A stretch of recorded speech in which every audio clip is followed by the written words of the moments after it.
नमस्कार विद्यार्थियों। जैसा कि हम लोग हड़प्पा सभ्यता से संबंधित बहुविकल्पीय प्रश्नों को हल कर रहे थे, कुछ प्रश्न हम लोग हल भी कर लिए थे। क्वेश्चन नंबर 41 तक हम लोग हल कर लिए, 41 तक के आगे देखते हैं।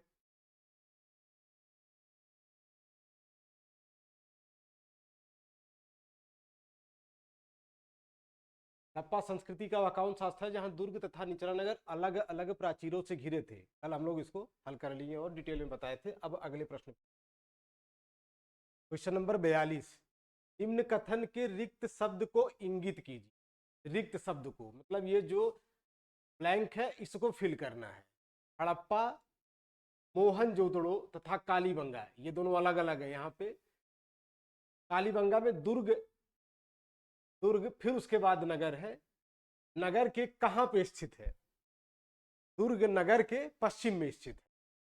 कि जब हम पूरा डिटेल क्लास ले रहे थे तो उसमें बताए थे कि कोई भी नगर दो पार्टों में है और पश्चिम के साइड का छोटा लेकिन ऊंचा है और पूरब के साइड का थोड़ा सा विस्तृत है लेकिन नीचा है, इसीलिए इसको लोअर टाउन कहते हैं, लोअर टाउन। और इसको सिटेडल कहते हैं, सिटेडल कहते हैं, दुर्ग क्षेत्र है। ठीक है, इस हिसाब से ये पश्चिम होगा, दुर्ग नगर के पश्चिम में होता था। ठीक, आइए अगले प्रश्न पे आते हैं। किस प्रदेश के हड़प्पा कालीन पूरा स्थलों से धान की खेती के प्रमाण?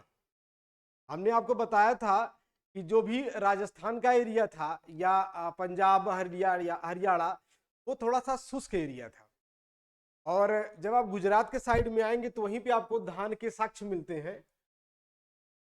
और दो जगह है, एक लोथल है, लोथल, और दूसरा रंगपुर, रंगपुर। लोथल से चावल के प्रमाण मिले और रंगपुर से धान की भूसी, भूसी।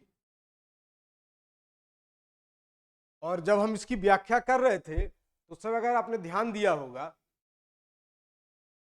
ये दोनों खंभात वाले एरिया में पड़ते हैं। खंभात, वहां पे जब गुजरात देखते हैं, ये वाला गुजरात का एरिया है, तो ये जो ऊपर वाला है ये कच्छ है, कच्छ, और ये वाला जो एरिया है वो खंभात है, इसीलिए इसको खंभात की खाड़ी कहते हैं और ये कच्छ की खाड़ी हो जाती है। यहीं पर लोथल और रंगपुर खंभात वाले एरिया में पड़ते हैं।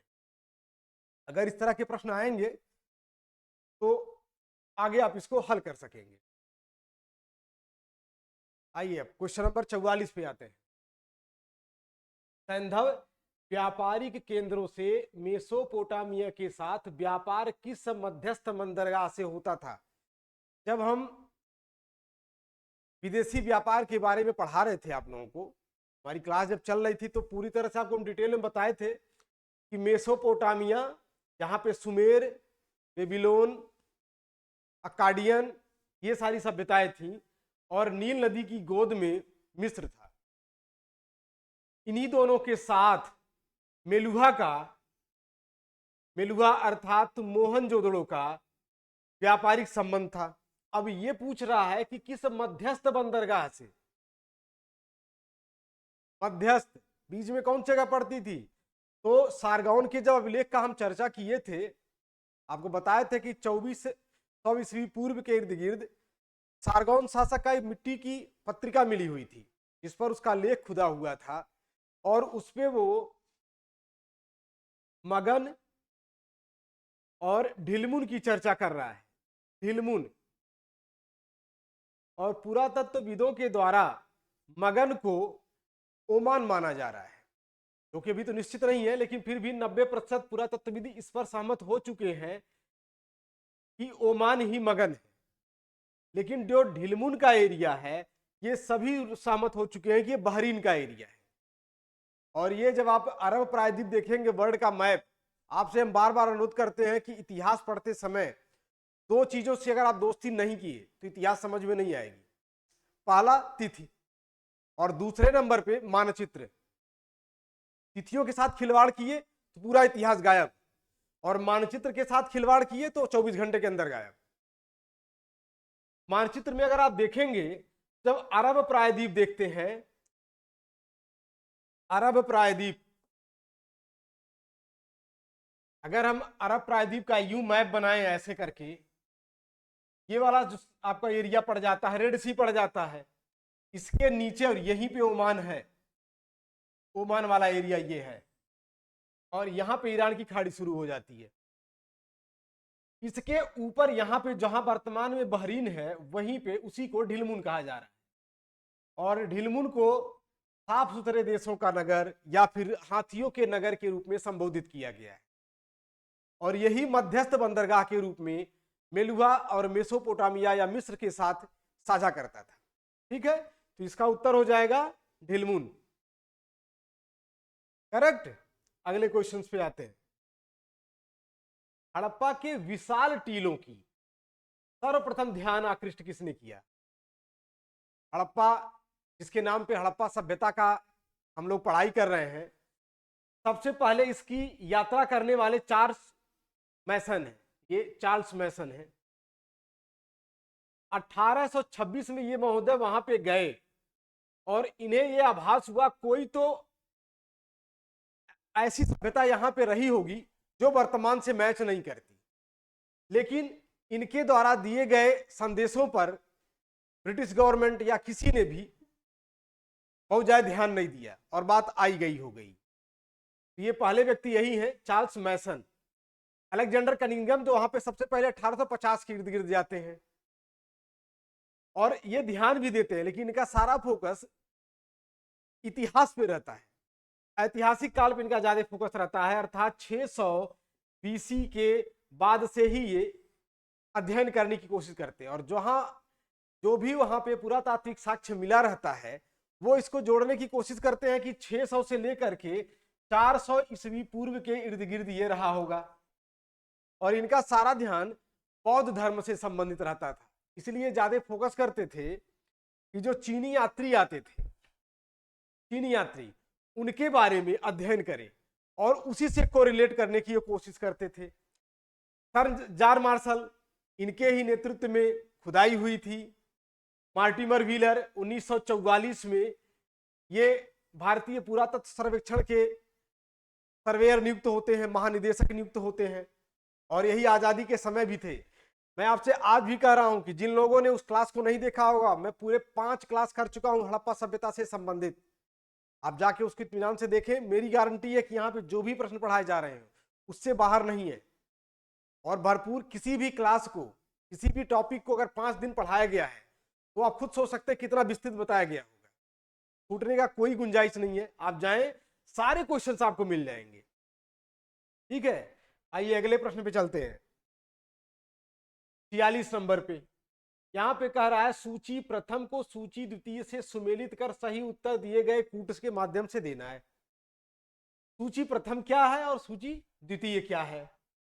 यहां पे कह रहा है कि सैंधव सभ्यता के पतन के क्या कारण थे, सैंधव सभ्यता के पतन के क्या कारण थे, और इन कारणों के बारे में किसने, किन विद्वानों ने अपनी राय दी है, इन्हीं से मैच करना है। आप देखिए, सिंधु नदी की बाढ़, सिंधु नदी के जो 2 स्थल हैं सिंधु नदी के किनारे, एक है मोहनजोदड़ो जो सिंधु नदी के दाहिने तट पर स्थित है, दूसरा है चनहुदड़ो। ये दोनों सिंधु नदी में आने वाली बाढ़ के कारण ही विनाश को प्राप्त हुए। अब ये किसने कहा? मोहनजोदड़ो के बारे में जॉन मार्शल बताते हैं, और चनहुदड़ो के बारे में अर्नेस्ट मैके कहते हैं कि सिंधु नदी में आने वाली बाढ़ हड़प्पा संस्कृति के विनाश का कारण बनी। तो यहाँ पे बाढ़ वाला जो एरिया है, आप देखें तो मार्शल के साथ इसको मैच कराएं, मार्शल के साथ हो गया A और 4। ठीक है, अब बाह्य आक्रमण, बाह्य आक्रमण की क्लास में हमने पूरे विस्तृत ढंग से बताया था कि बाह्य आक्रमण आर्यों ने किया था हड़प्पा संस्कृति से संबंधित लोगों पर। यह किसके मानसिक, किसके मस्तिष्क की उपज है, और ये महोदय हैं मार्टिमर व्हीलर और गार्डन चाइल्ड। ये व्हीलर है, मार्टिमर व्हीलर। ये थोड़ा सा प्रिंट में गड़बड़ी हो गई है, इसको आप ध्यान रखिए, व्हीलर नहीं है, व्हीलर है, मार्टिमर व्हीलर। मार्टिमर व्हीलर इनका पूरा नाम है, मार्टिमर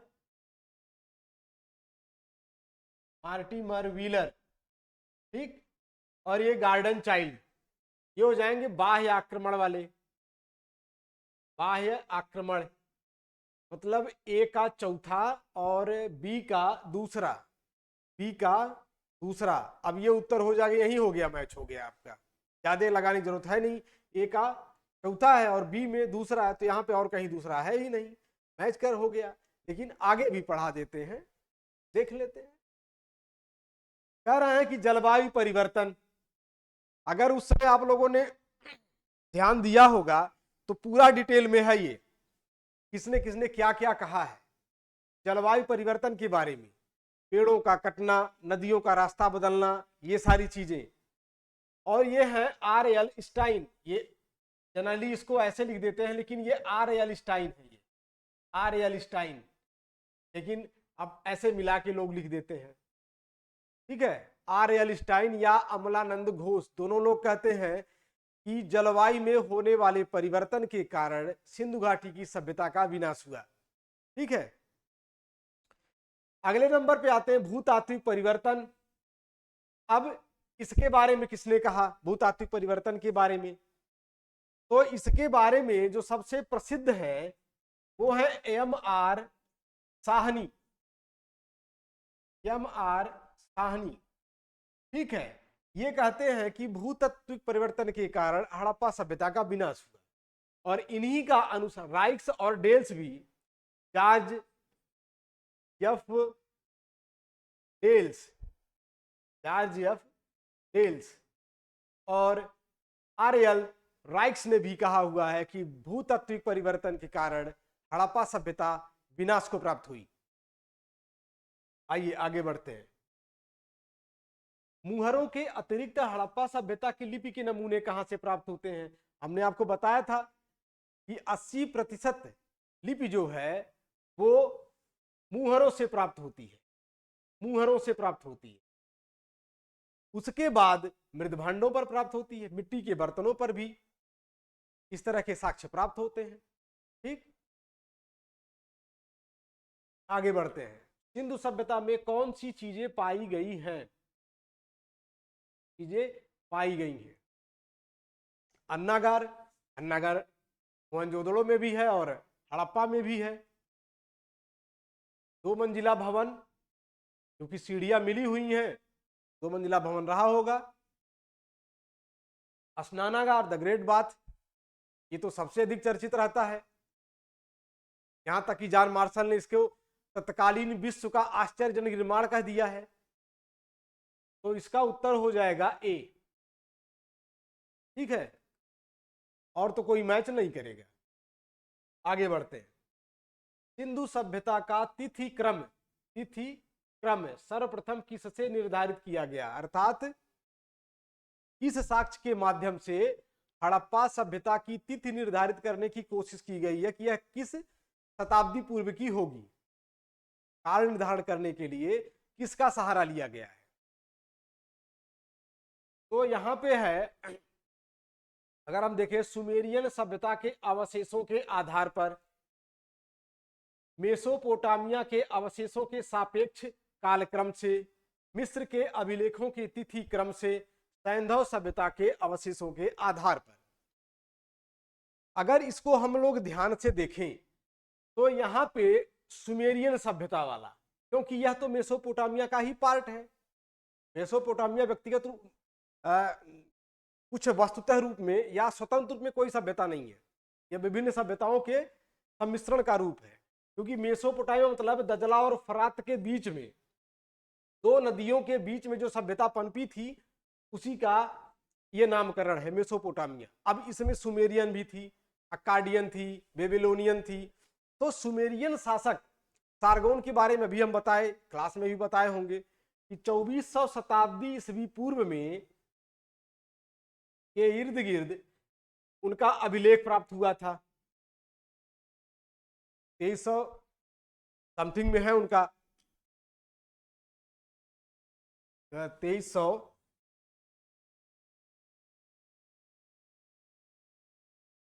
सारगौन का जो माना जाता है कि 2371 ईस्वी पूर्व माना जाता है सारगौन का शासनकाल, इसी के बाद स्टार्ट होता है।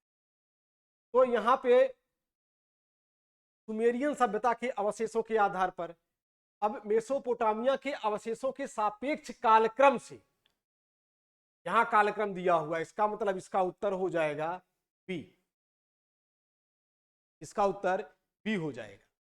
ठीक, आइए आगे बढ़ते हैं। सिंधु सभ्यता के मापक किस गुणज भार के हैं? ये पीसीएस उत्तराखंड में आया हुआ है, उत्तराखंड में ये प्रश्न आया हुआ है और ये 16 के गुणज में है। हम क्लास लेते समय आपको पूरी तरह से बताए थे कि जो बाटों का मानदंड था वो द्विआधारी भी था और दशमलव के आधार पर भी था, और जो द्विआधारी था वो 16 के गुणज का था। ठीक, आगे बढ़ते हैं। मोहनजोदड़ो की सबसे बड़ी इमारत कौन सी थी? आप लोग पढ़ते होंगे कि स्नानागार की चर्चा सबसे अधिक होती है मोहनजोदड़ो के, लेकिन अगर पूछा जा रहा है कि मोहनजोदड़ो में प्राप्त ईंटों की संरचना से सबसे बड़ी इमारत कौन सी है, तो वो स्नानागार नहीं होगा बल्कि अन्नागार होगा, अन्नागार होगा, अन्नागार होगा ये। ठीक, आते हैं आगे बढ़ते हैं। सिंधु सभ्यता का व्यापार किससे होता था? अब रोम तो उस समय था नहीं, ईरान और इराक और सीरिया, इन तीनों को मिलाकर के मेसोपोटामिया का सभ्यता, तो ये तो आ ही जाएगा। अफगानिस्तान के बदख्शा क्षेत्र से लाजवर्द मणि प्राप्त करते थे, ये भी क्लियर है। अफगानिस्तान राजस्थान के खेतड़ी से तांबा प्राप्त करते थे, तांबा प्राप्त करते थे। इस तरह से अगर देखा जाए तो 1, 2 और 4, 1, 2 और 4 ये वाला उत्तर सही होगा।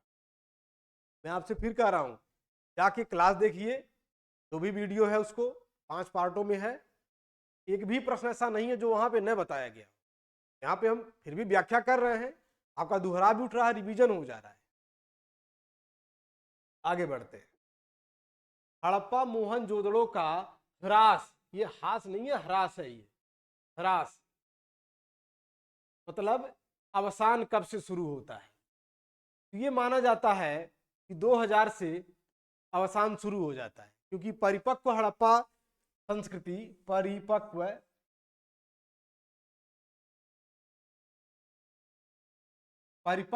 हड़प्पा का जो काल माना जाता है वो माना जाता है 2200 से 2000 बीसी। ठीक, इसके बाद अवसान शुरू हो जाता है 1750 तक एकदम पूरी तरह से दिखने लगता है। मार्टिमर विलर का माने तो 1500 तक पूरी तरह से खत्म हो जाता है। आइए आगे बढ़ते हैं। सिंधु सभ्यता के लोग किससे परिचित नहीं थे? अक्सर प्रश्न का हल कराते समय मैं ये बताता हूं कि पूरे प्रश्न को पढ़ा करिए, आधे प्रश्न को पढ़ करके अगर आप हल करने की कोशिश करेंगे तो गलती हो जाएगी। तो देखिए अक्सर इस तरह की प्रश्न आ जाते हैं, नहीं है, नहीं थे।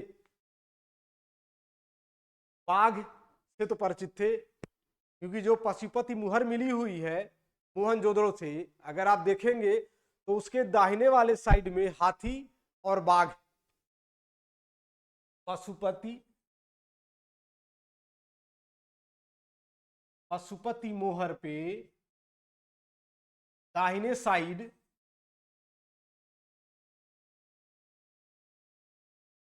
और बाएं साइड, दाहिने पर है बाघ और हाथी, और बाएं साइड पे है गैंडा और भैंसा, भैंसा। तो इस तरह से अगर हम देखें तो बाघ से परिचित थे वो, क्योंकि बाघ। फिर ये कह रहा है हाथी, हाथी, तो हाथी यहां पे मिल रहा है। अज मतलब होता है बकरा, बकरे से भी ये लोग परिचित थे। ठीक है। अश्व माना जाता है, आर्यों का प्रिय पशु माना जाता है।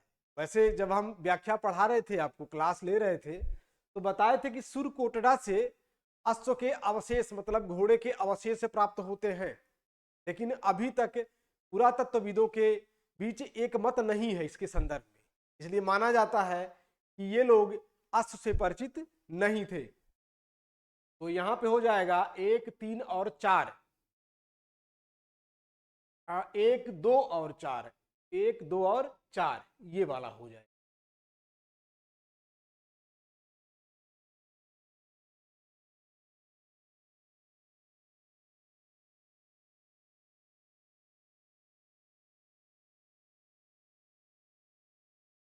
अगले प्रश्न पे आते हैं। हड़प्पा संस्कृति के स्थलों का सर्वाधिक संकेंद्रण, सर्वाधिक संकेंद्रण मतलब सबसे अधिक घनत्व कहां पे पाया जाता है, संकेंद्रण सबसे अधिक वहां पे हो, किसके किनारे, निम्नांकित के किनारे। तो इसको लगाने के लिए हो जाएगा घग्घर हाकरा, सरस्वती। इसलिए कुछ विद्वान अब इसे सरस्वती सभ्यता भी कहना पसंद कर रहे हैं। ठीक, लगभग 80%, आपको 80% कई जगह आंकड़ा दिख रहा होगा। निम्नलिखित हड़प्पीय फसलों में से किसका पश्चिम एशिया से प्रसार, पश्चिम एशिया से प्रसार, गेहूं, चावल और जौ। ये माना जाता है कि हमारे यहां बाहर से आया हुआ। गेहूं का सबसे पहला, गेहूं और जौ का सबसे पहला साक्ष्य नील नदी में मिलता है, मिस्र में। चावल का अगर देखें तो लहुरा देश से मिल तो रहा है, लेकिन इस प्रश्न को अगर हम हल करेंगे 1 और 4 के साथ संभावित कर सकते हैं। कपास तो इनका मूल था, हड़प्पा वासियों का, ये इन्हीं का है ओरिजिनल। लेकिन कुछ विद्वान इसको ये भी मानते हैं कि 1, 2 और 4 होगा, चावल भी बाहर से आया हुआ हड़प्पा वासियों के लिए। हड़प्पा में कहां से आया था, इस हिसाब से इसको भी 1, 2 और 4 माना जाएगा। लेकिन अगर देखें इसे तो चावल वाला कंट्रोवर्सी तो हम लोग कर सकते हैं। लहुरादेव में अभी मिला है संत कबीर नगर जगह पे, लहुरादेव से, लेकिन ये हड़प्पा कालीन नहीं है बल्कि पाषाण कालीन है। ये पाषाण काल का है, ये पाषाण कालीन है। लेकिन अगर आप हड़प्पा के संदर्भ में देखेंगे तो यही उत्तर होगा। चलिए आगे बढ़ते हैं। सूची प्रथम द्वितीय को सुमेलित करना है। हड़प्पा संस्कृति के स्थानों से प्राप्त वस्तुएं कौन कौन सी प्राप्त हुई हैं, वस्तुएं, और फिर संभव स्रोत कहां से मिला हुआ है। ठीक, तांबा, तांबे के बारे में पूरा डिटेल समझाया गया क्लास में। तांबा राजस्थान की खेतड़ी नामक स्थान से प्राप्त करते थे ये, और ओमान से भी कुछ तांबे के स्रोत मिलते हैं यहाँ पे आया हुआ। इसमें निकिल मिलता था, ये तो बताए थे, लेकिन यहाँ पे आप अगर देखेंगे तो राजस्थान से जोड़े इसको, तांबे को। फिर शंख, शंख समंदर के किनारे मिलता था, बालाकोट में अगर आप देखेंगे, यहाँ बालाकोट दिया ही नहीं होगा। तो यहाँ पे अगर कच्छ का रण है, कच्छ में इसको लगा दीजिए। लाजमर्द मणि ये बदख्शा से प्राप्त होती थी। लैपिस लाजुली अगर आप उसको क्लास किए होंगे तो सुने होंगे, तो ये बदख्शा क्षेत्र अफगानिस्तान से प्राप्त किया जाता था, और सोना कर्नाटक वाले क्षेत्र से, दक्कन से प्राप्त किया जाता था। इस तरह से हो जाएगा ए का दूसरा, बी का तीसरा, सी का चौथा। अब इसमें कोई नहीं है तो ये वाला हो जाएगा, स्वर्ण चला जाएगा दक्कन में।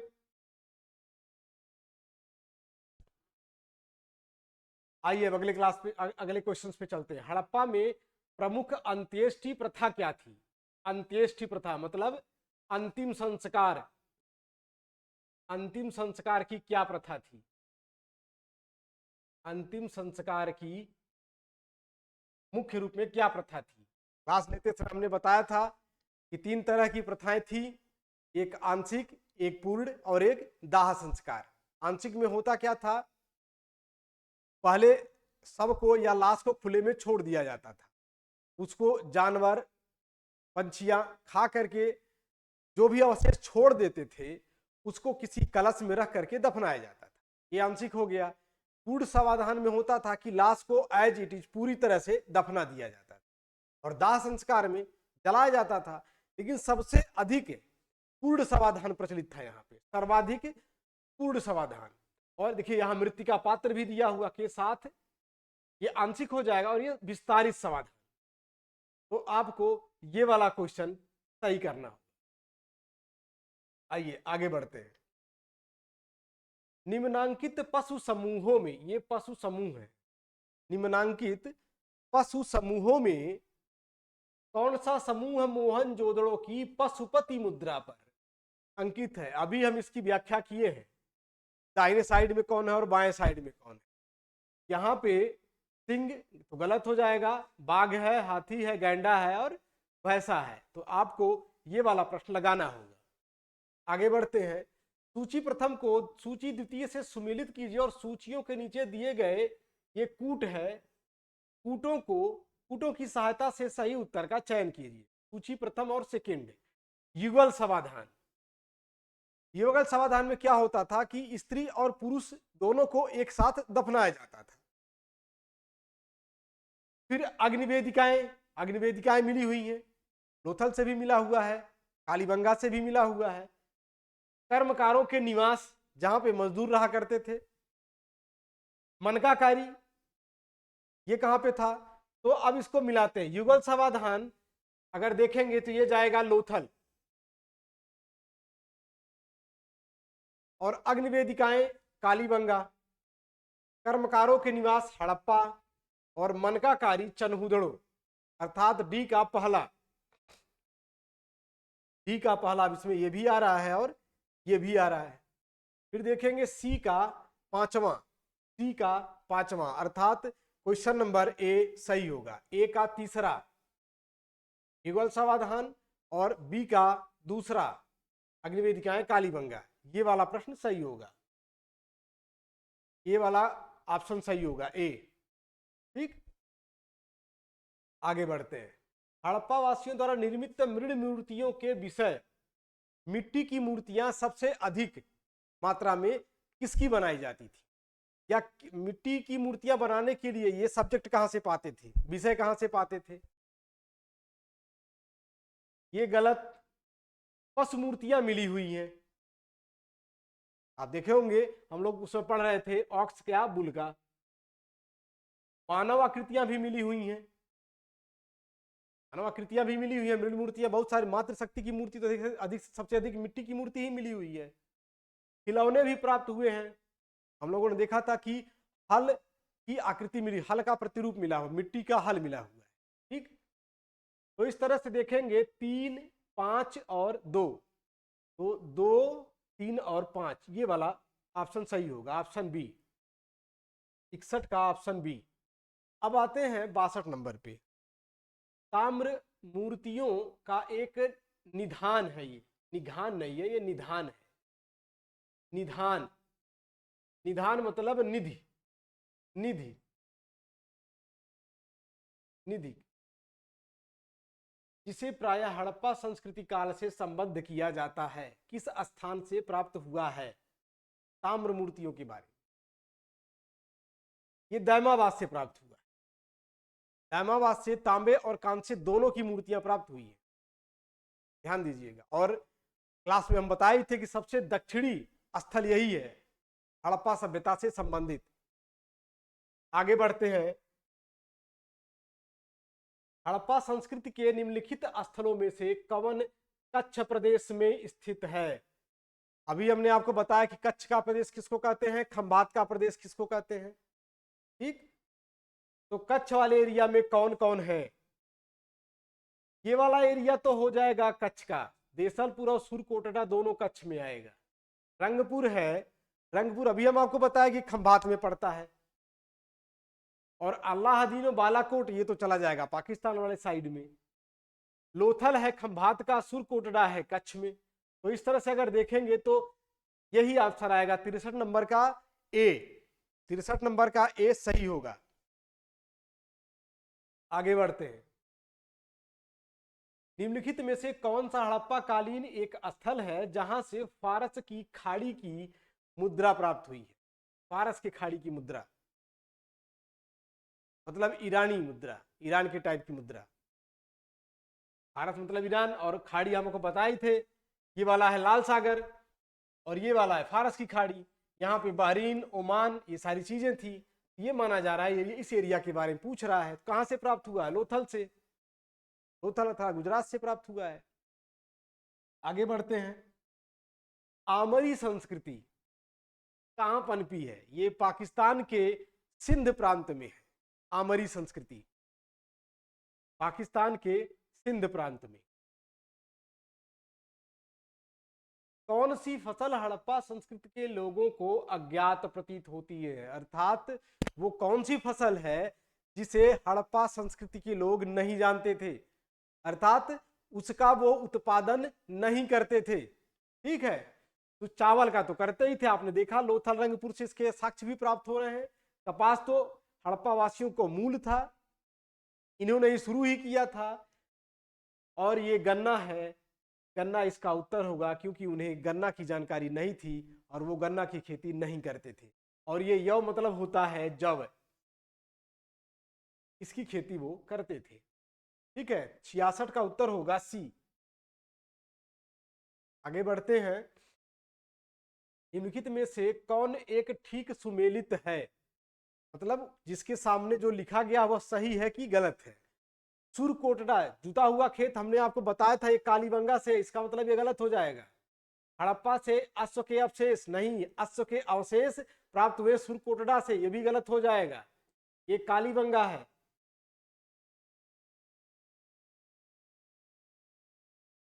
ये है सुरकोटड़ा, सुरकोटड़ा कालीबंगा राजस्थान, सुरकोटड़ा गुजरात। धान की भूसी ये सही है, रंगपुर धान की भूसी सही है। गढ़ी क्षेत्र लोथल से प्राप्त हुआ है।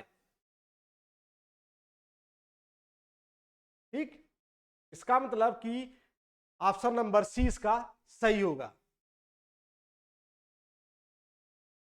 आगे बढ़े 68 नंबर पे। निम्नलिखित में से किस वस्तु का निर्यात मेलुहा, मेलुहा को बताते बताते आपको तो याद हो जाना चाहिए, मेलुहा मतलब सैंधव क्षेत्र से होता है, जिसकी हड़प्पा संस्कृति के क्षेत्र के रूप में पहचान की जाती है।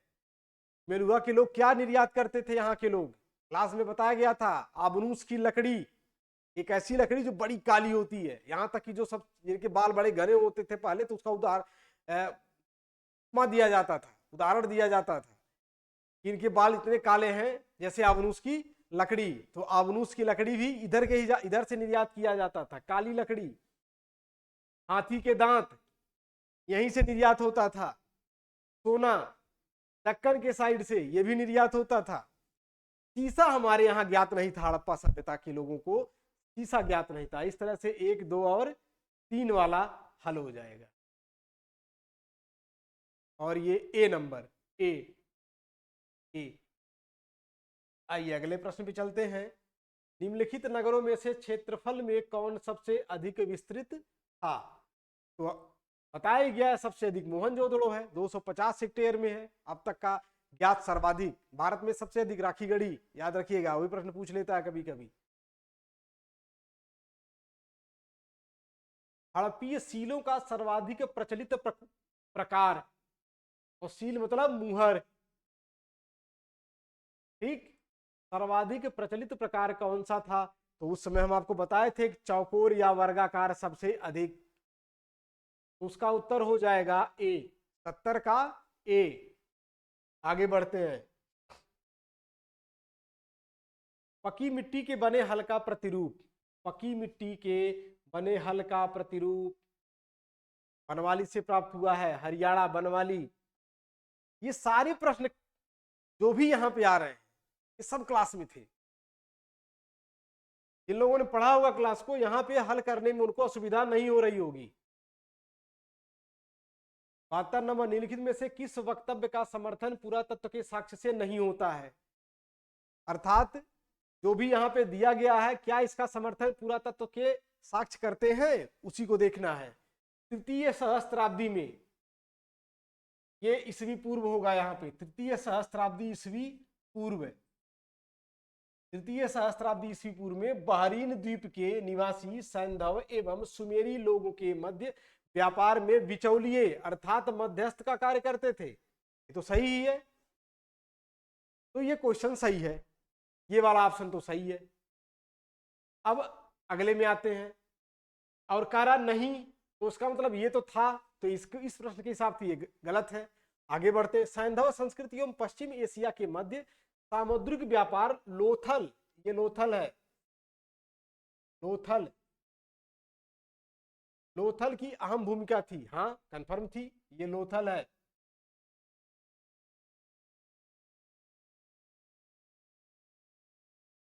लोथल। हड़प्पा वासियों का विनाश आर्यों ने किया, यही एक है जो गलत है। साहित्यिक साक्ष्य उसके जो भी मार्टिन व्हीलर की विचार हो, लेकिन अभी तक ऐसा कोई भी पुरातात्विक साक्ष्य नहीं प्राप्त हुआ जिसके आधार पर यह कहा जाए कि आर्यों ने हड़प्पा संस्कृति का विनाश किया। ऐसा कुछ भी मिलता नहीं है, ये कपोल कल्पनाएं हैं कुछ औपनिवेशिक शक्तियों की। आगे बढ़ते हैं। धातु की मूर्तियों को बनाने के लिए ब्रस्ट मोम तकनीक, ये तो बताए थे, लास्ट वैक्स टेक्निक, ये था उनका। आगे बढ़ते हैं। सैंधव संस्कृति के विषय में निम्नांकित किस वक्तव्य की न्यूनतम संभावना, न्यूनतम संभावना है? सैंधव संस्कृति का उदय कालीबंगा संस्कृति से हुआ है, में भी हो भी सकता है, क्योंकि वहां पे प्राक हड़प्पा संस्कृति के भी अवशेष प्राप्त होते हैं। आगे बढ़ते हैं। सैंधव संस्कृति का उदय सिंध और बलूचिस्तान की कृषक संस्कृतियों से हुआ, हो भी सकता है, ये भी सही है। सैंधव संस्कृति कहीं भी ग्रामीण संस्कृति की अवस्था से गुजरे बिना सीधे एक नगर संस्कृति के रूप में प्रकट हुई, ये तो असंभव है। कभी भी नगर अपने आप उदय नहीं होगा बिना ग्रामीण, बिना ग्रामीण के, ग्रामीण हुए, जब पहले ग्रामीण रहेंगे तभी तो नगरों का उदय होगा, डायरेक्ट नगर नहीं बनते। मतलब नगर का जो आधार होता है वो ग्रामीण ही होता है। अगर ग्रामीणों के द्वारा ऐसा उत्पादन नहीं किया जाता है अधिशेष के रूप में, जिनपे कुछ लोग ऐसे हों जो शिल्प कार्यों में लग जाएं, व्यापार के कार्यों में लग जाएं, ठीक है, तो नगरों का उदय होगा ही नहीं। तो ये वाला इस प्रश्न के हिसाब से आएगा, डी सही होगा। हड़प्पा काल का एक कांसे का रथ, कांसे का, जिसमें दो बैलों की जोड़ी जुती हुई है और इसे एक नग्न मानव आकृति चला रही है, नग्न मानव आकृति। अभी दैमाबाद को जो हम पढ़ा रहे थे, तांबे के बारे में चर्चा आई थी, तो आपको हम बताए थे वहां से कांसे की भी मूर्तियां प्राप्त हुई है। और ये जगह है दैमाबाद जहाँ पे एक ऐसा रथ प्राप्त हुआ है कांसे का, जिसमें एक नग्न मानव चला रहा है, उसमें दो बैल जुटे हुए हैं और उसके बगल में एक कुत्ता भी बैठा हुआ है। अगर यहाँ पे होता तो हमको दिखाते, और उसमें क्लास चल रहा था, तो याद रखें दैमाबाद है ये नग्न मानव आकृति। हड़प्पा काल की एक अत्यंत उन्नत जल प्रबंधन व्यवस्था निम्नलिखित में से किस स्थान की खुदाई से प्राप्त हुआ है? ये हो जाएगा धौलावीरा, जलाशय मिला हुआ यहाँ पे, काफी खूबसूरत बना हुआ। मिला तो है मोहनजोदड़ो में भी, लेकिन वो स्नानागार है और वो एक अंदर है, ये खुले में है। धौलावीरा इसका उत्तर होगा। आगे बढ़ते हैं। और 76 हड़प्पा कालीन लिपि के विषय में निम्नलिखित में से कौन सा एक अधिक संभावित है? लिपि के बारे में पूछ रहा है, लिपि के विषय में। और सबसे अधिक संभावित क्या? यह निश्चित रूप से पूर्व द्रविड़ है, यह निश्चित रूप से संस्कृत समूह से है, यह वर्णानुक्रमिक नहीं है बल्कि चित्रलिपि है। पिक्टोग्राफी लोग पढ़े थे इसको, भावचित्रात्मक। तो इसका उत्तर हो जाएगा सी। ठीक, आगे बढ़ते हैं। तांबे की एक मानव आकृति निम्नलिखित में से किस स्थान के हड़प्पा स्तरों से प्राप्त हुई है? ये हो जाएगा मानव आकृति हड़प्पा से, हड़प्पा से प्राप्त हुई है मानव आकृति तांबे की। आगे बढ़ते हैं। किस एक सिंधु लिपि के उद्वाचन, मतलब सिंधु लिपि को पढ़ने का काम किया है, किसने? इसका दावा किया हुआ है, और ये है आई महादेवन। आई महादेवन सिंधु लिपि को पढ़ने के लिए रेवंड हैरिस, आई महादेवन, इन सबों ने कोशिश की हुई है, लेकिन अभी कामयाबी नहीं मिल पाई है। अब चलते हैं 79 पर। में से किसी एक स्थल से कब्रिस्तान यच संस्कृति, कब्रिस्तान यच, ये आप लोग अगर पढ़े हो तो ये हड़प्पा से प्राप्त होता, कब्रिस्तान यच हड़प्पा से। एक बात ध्यान दें, जहां भी कब्रिस्तान के संबंध में आएगा एक स्थल को काट दीजिएगा, वो है मोहनजोदड़ो। यहाँ पे कब्रिस्तान पाया ही नहीं गया है, उसके बाद फिर छांटिएगा कौन है कौन नहीं। और कब्रिस्तान यच जो है वो हड़प्पा में। आगे बढ़ते हैं। हड़प्पा से प्राप्त अन्नागार, अन्नागार जो हड़प्पा से अन्नागार प्राप्त किया गया है वो कहां पे है, यही प्रश्न पूछ रहा है। तो वो होगा रावी नदी के निकट बना है, रावी नदी के निकट। आपने पढ़ा होगा, आपको हम एक टेक्निक बता देते हैं, फिर कभी नहीं भूलेंगे। ये हड़प्पा है, ये हड़प्पा मतलब हो गया पाकिस्तान, ये हो गया पाकिस्तान के पंजाब प्रांत, और ये छोड़ दीजिए, इन सबों को छोड़ते जाइए। आर हो गया रावी नदी, ठीक, और ये हो गया हड़प्पा, हड़प्पा, ठीक। ये आपको एक टेक्निक है। ये हो जाएगा पंजाब, और यहां पे पाकिस्तान। ये आपको याद रहेगा, रावी नदी के निकट था ये। आगे बढ़ते हैं। रावी नदी के बाएं तट पे था हड़प्पा। सिंधु सभ्यता के एक स्थल से प्राप्त एक भांड, भांड मतलब बर्तन, बर्तन, भांड पर एक दृश्य अंकित है जो पंचतंत्र की कहानी से लिया गया है।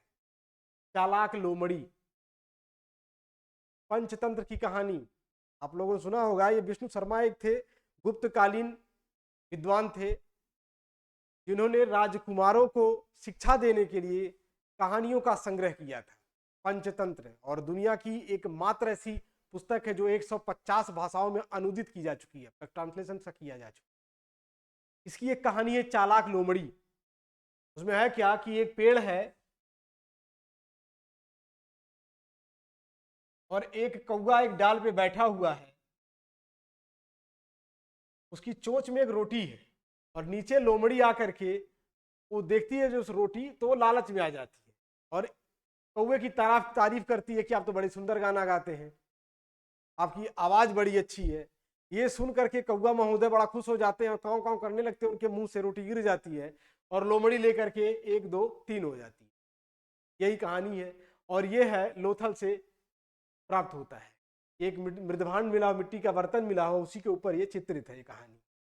आइए आगे बढ़ते हैं। नगर, कटपलों, ढाढरी तथा भगवानपुरा से प्राप्त पुरातात्विक साक्ष्य इंगित करते हैं कि परवर्ती हड़प्पा अर्थात उत्तरवर्ती हड़प्पा सभ्यता के लोग चित्रित धूसर भांड प्रयोग करने वाले लोगों के, अब यहाँ पे इससे मैच कराना है, कभी एक साथ नहीं रहे, हाँ नहीं, उसके बाद संपर्क में तो आए परंतु एक ही क्षेत्र में अलग अलग बस्तियों में रहे, यही होगा इसका उत्तर। इनकी दोनों की संस्कृतियां अलग थी। चित्रित धूसर मृदभांड वाले माना जाता है कि ये आर्यों से जुड़े हुए थे, आर्य संस्कृति से संबंधित, ठीक है। और परवर्ती हड़प्पा की चर्चा यहाँ हो रही है। हड़प्पा सभ्यता का पतन हो जाता है 1500 ईस्वी पूर्व के इर्द गिर्द, मार्टिमर व्हीलर के अनुसार। और 1500 से ही माना जाता है कि आर्य लोगों का उदय होता है। तो दोनों लोग एक साथ तो रहे लेकिन अलग अलग बस्तियों में रहे, संपर्क में तो आए। आगे बढ़ते हैं। सैंधव सभ्यता के बारे में क्या सत्य नहीं है? नाव एवं बैल गाड़ी आंतरिक परिवहन के साधन थे, तो सत्य है कि इस नहीं शब्द पे ध्यान देना है, ये तो सत्य है। हड़प्पा एवं चरहुदड़ों में धातु की बैलगाड़ियों के सवार युक्त मॉडल मिले हैं, तराजू का प्रयोग नहीं किया जाता था, ये तो बिल्कुल है क्योंकि तराजू तो मिला हुआ है, धातु के तराजू के पलड़े मिले हुए हैं, पूरी तरह से गलत है। ठीक है, आइए आगे बढ़ते हैं। हड़प्पा सभ्यता में सर्वाधिक बाढ़ का सामना मोहनजोदड़ो को करना पड़ा था। हाँ, 7 बार मिला था इसका स्तर। देखिए यही पूछ भी रहा है, इसमें कितने स्तर हैं? 7 स्तर। जॉन मार्शल कहते हैं कि 7 बार वहां पे बाढ़ आई थी, तो 7वीं बार विनाश हो गया। 7 स्तर मिलते हैं। सिंधु लिपि दाएं से बाएं अर्थात इधर से, इधर के साइड में लिखी जाती थी, लेकिन जब लाइन एक से ज्यादा हो जाती थी तो फिर ये बाएं से दाएं हो जाती थी, इधर से। देखिए दाएं से बाएं, लेकिन कुछ में दाएं से बाएं और फिर बाएं से दाएं, अर्थात ये यूं यूं ऐसे सर्पिला आकार का, और इसको बुस्ट्रोफेदन कहा गया है या गोमूत्रिका, कहीं कहीं इसको गोमूत्रिका भी कहते हैं, गोमूत्रिका भी पूछ सकता है, बुस्ट्रोफेदन या गोमूत्रिका। आइए आगे बढ़ते हैं। इसमें कह रहा है सिंधु लिपि निम्न में से कौन सा भारत में खोजा गया सबसे बड़ा, ये बड़ा है, बड़ा, ठीक, सबसे बड़ा सैंधव स्थल और भारत में खोजा गया। संपूर्ण सैंधव स्थल के बारे में नहीं पूछ रहे हैं तो हड़प्पा है, भारत में खोजा गया ये राखीगढ़ी है। कुछ किताबों में धौलावीरा का नाम आ जाता है, और अजीब स्थिति है कि जब से धौलावीरा और राखीगढ़ी मिले हुए हैं, इनके जैसे जैसे क्षैतिज उत्खनन हो रहा है, इनका विस्तार बढ़ता जा रहा है। कभी ये आगे हो जाते हैं भाई साहब, कभी ये आगे हो जाते हैं। वर्तमान समय में 2014 में जब से लगातार इसकी खुदाई हो रही है, इसका क्षेत्रफल लगातार बढ़ता जा रहा है, और ये नंबर 1 पे आ गया है क्षेत्रफल में, और ये नंबर 2 पे। यहां तक आपको बताएं बड़ी प्रतिष्ठित किताबें अभी भी धौलावीरा को एक बता रही हैं, लेकिन आप जब देखेंगे आईसीआर में तो यही मिलेगा, राखीगढ़ी नंबर 1 पर है। ठीक है, ऐतिहासिक शोध की जो पत्रिकाएं आती हैं वो बता रही हैं। वर्तमान में ज्ञात सैंधव स्थलों की अनुमानित संख्या कितनी है? 1400 तक मिलता है, 1400 तक किताबों में प्राप्त होने लगा है। अब यहाँ पे 1400 नहीं है तो आप 1500 को सही कर लें। ठीक है, आइए आगे बढ़ते हैं। सैंधव सभ्यता का भारत में खोजा गया दूसरा सबसे बड़ा स्थल, दूसरा सबसे बड़ा स्थल देखिए फिर आ गया, हमने बताया पहला राखीगढ़ी है तो दूसरा हो जाएगा धौलावीरा। ठीक है, देखिए ये सारी चीजें क्लास में बताई गई, मैं फिर बता रहा हूं, सारी चीजें व्याख्या करते समय, क्लास को पढ़ाते समय सारी चीजें बताई गई। आगे बढ़ते हैं। मोहनजोदड़ो से प्राप्त पुजारी का सिर, हम लोग जब प्रशासन पढ़ रहे थे हड़प्पा में तो आपको बताए थे पुरोहित राजा की कहानी बताए थे, पुरोहित राजा, पुरोहित राजा ये मोहनजोदड़ो से प्राप्त हुआ है, और पूछ रहा है कि ये किस प्रजाति का है, प्रजाति के बारे में पूछ रहा है। ये है मंगोलाइड प्रजाति का, जिस प्रजाति का चंगेज खां था, इस प्रजाति के भाई साहब थे। आगे बढ़ते हैं। मोहनजोदड़ो से प्राप्त प्रसिद्ध नर्तकी की मूर्ति, डांसिंग गर्ल, किस प्रजाति से है? देखिए यहां भी प्रजाति ही पूछ रहा है, और ये है प्रोटो ऑस्ट्रेलाइड, आद्य ऑस्ट्रेलाइड, प्रोटो ऑस्ट्रेलाइड की है। ठीक, आगे बढ़ते हैं। सिंधु सभ्यता को सरस्वती सभ्यता भी कहा जा सकता है, क्योंकि इस सभ्यता के 80% स्थल सरस्वती नदी के आसपास स्थित थे। सरस्वती नदी सबसे प्राचीन नदी थी, सरस्वती नदी सबसे पवित्र नदी मानी जाती थी।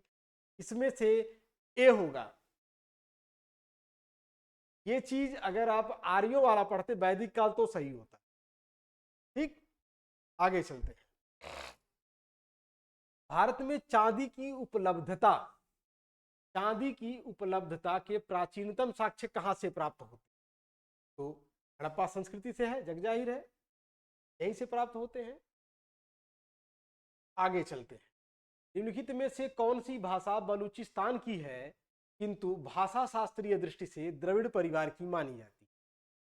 और ये है ब्राहुई। इस तरह से हम लोगों ने हड़प्पा संस्कृति से संबंधित जो भी प्रश्न बन सकते थे यहाँ पे हम लोग हल किए।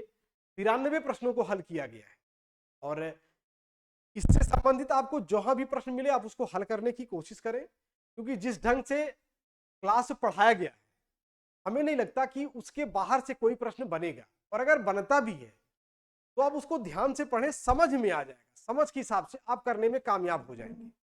आज की क्लास हम लोग की यहीं पे समाप्त होती है। अब हम लोग कक्षा 12 की जो एनसीईआरटी की बुक्स है उसके हिसाब से अगले चैप्टर को पढ़ेंगे अगले क्लास से। तब तक के लिए खुश रहिए।